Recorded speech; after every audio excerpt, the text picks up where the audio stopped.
Urbanization, more dense human habitation in cities, is what I consider to be a millennial challenge, particularly with the idea that with urbanization, as we kind of bring the urban population to probably 70 or 80%, we haven't really cracked the code on how to make urban habitation efficient and equitable for everyone.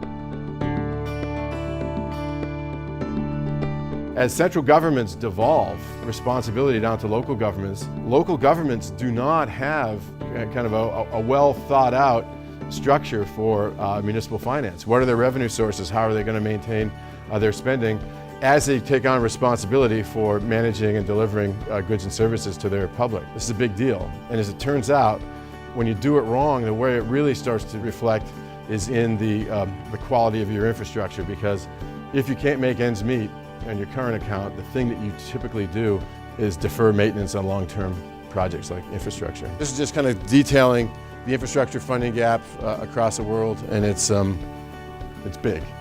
It's bigger than most places can really afford, unless they think really differently about raising money and finding ways to pay for this stuff. Now, very often the insolvency today is a result of poor planning that was done 40 years ago. And that planning is done at levels that are sometimes the responsibility of the municipality, and sometimes they're not. The Federal Transportation Agency that built the interstate highways did a lot to immiserate many, many cities, and particularly central cities, not just by carving them up, by putting big highways right through the heart of the city and destroying neighborhoods, but in actually facilitating the exodus of population from the cities.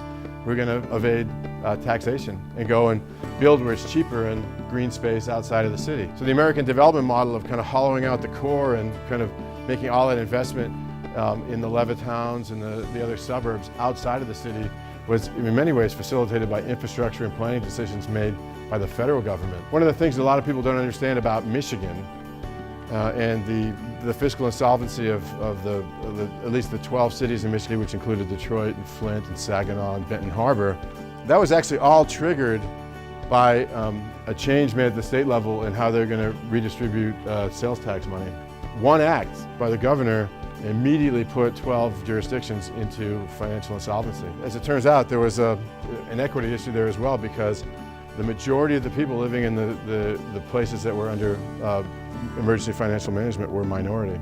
Tax receipts are very cyclical, because tax receipts, particularly if you rely on like sales tax is going to reflect perfectly economic cycles.